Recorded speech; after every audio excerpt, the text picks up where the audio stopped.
It was day before Thanksgiving Day. One man approaches the Portland International Airport. He took a ticket for Seattle, one-way ticket, by paying cash. This man was in his mid-40s and he told his name there. He identified himself there as Dan Cooper. He was wearing a black suit, white shirt, black tie. He boarded the flight 305. It was going 727. He took the seat 18C. This I am talking about 1971. In those days, in aviation history, no bags were checked, nothing. You can carry anything to fly those days. And after some robbery in flight, they have started, after a few years, they have started checking off your handbags. So, when he took the seat 18C, this man, D.B. Cooper ordered bourbon, whiskey and soda. Flight departed at the scheduled time, 2:50 p.m.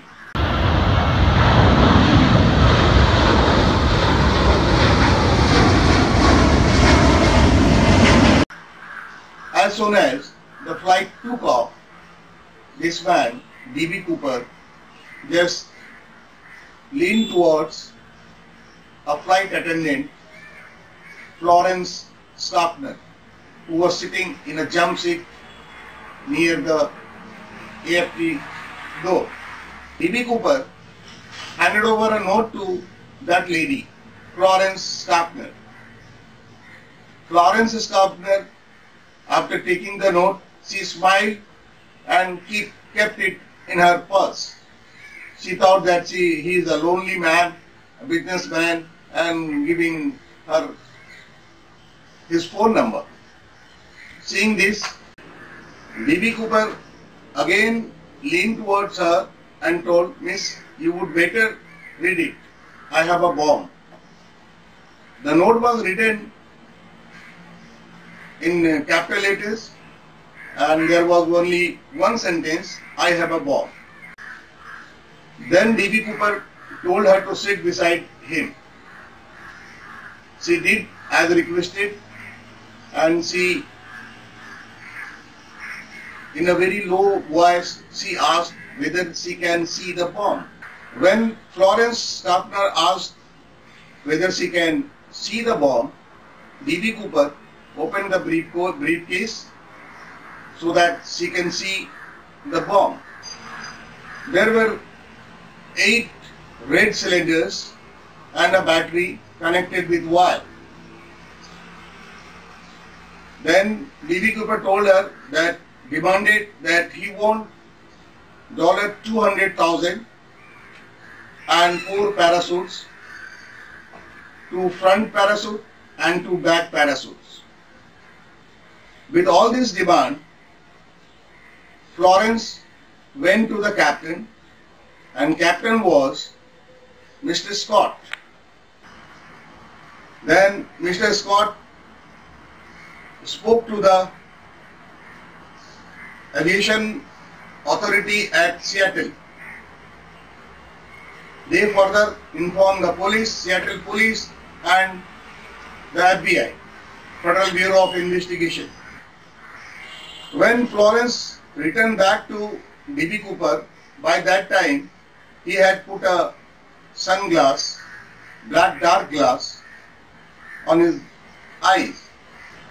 Cooper has asked for $200,000 and exclusively in $20 bills.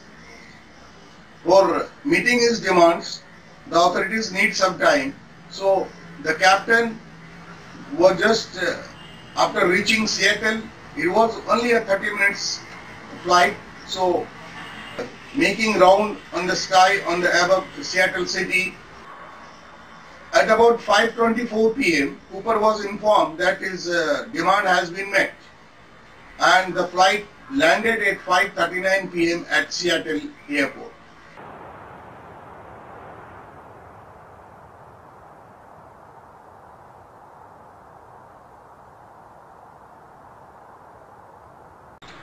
At 5:39 p.m. when the flight landed at Seattle Tacoma Airport, by that time it was night. D.B. Cooper instructed Scott to taxi the flight in a brightly lit place and asked the flight attendant to close all the window set to avoid any sniper action. The Northwest Orient Airlines operational manager handed over the cash-filled knapsack and 4 parachutes to the flight attendant, who in turn handed. At 7:40 p.m. when the flight took off,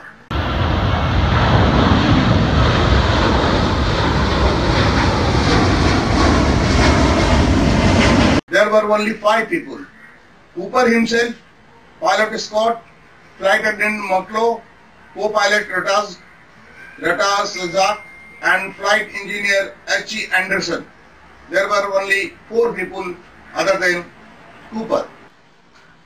When the flight took off from Seattle Tacoma Airport, 2 fighter jets were also following this passenger plane.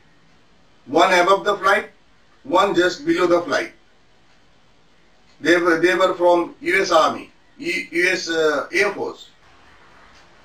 As soon as the flight took off from Seattle Tacoma, D.B. Cooper ordered the second bag of bourbon whiskey and soda.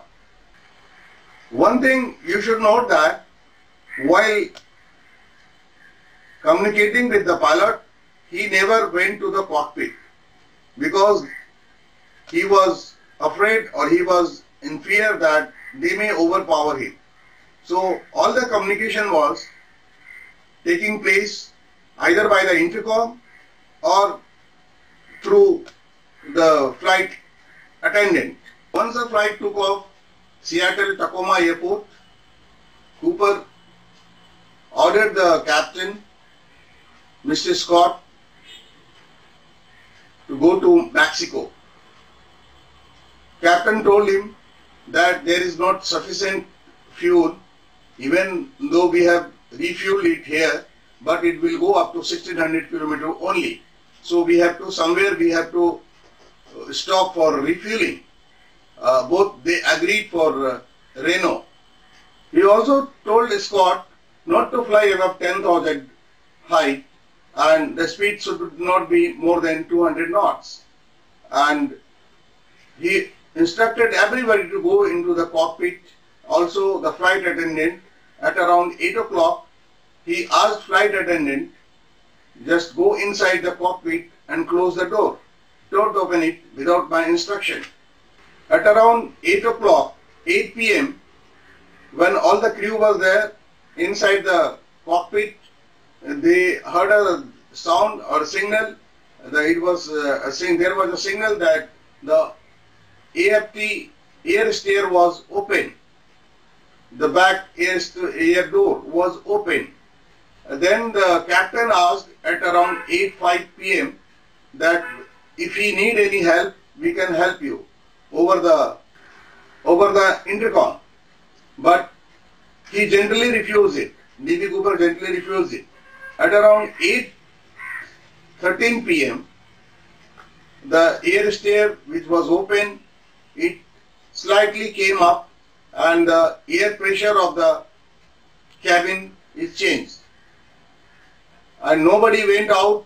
Only the flight attendant saw around 8 o'clock that D.B. Cooper was standing near aisle seat at the rear and was tying knot of something in his waist. When the flight landed at Reno,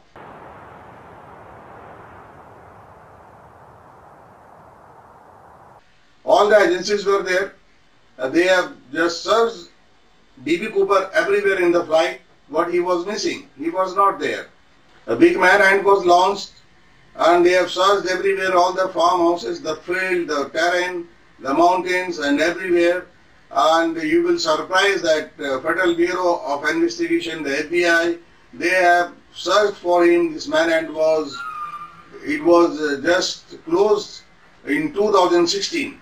It started in 1971. It was closed in 2016. Almost you can say 45 years. This manhunt, but nobody could find anything about him. Somewhere near a river, 8 years boy got some 5,800 currencies of that related currency from D.B. Cooper has taken ransom. That currency, but that was it. Nobody could find, and D.B. Cooper was untraceable. No one could ever found him, where he is, what he is doing. There are so many theories that he could not survive the jump, the high risk jump. He could not survive. But it seemed that it was well planned by D.B. Cooper, and he has done everything as per plan. And D.B. Cooper, why he has asked for 4 parachutes? There is a theory that he has asked for 4 parachutes because if he could have asked for only for 1 parachute, they may sabotage this FBI guys or that police guy. They may sabotage that parachute, and that's why he has asked for 4 parachutes, so that these agencies, police or FBI, they may think that he is going to jump with some hostages also, and that's why no sabotage was done. Friends, if you like this episode, please subscribe, like and share. Thanks for watching.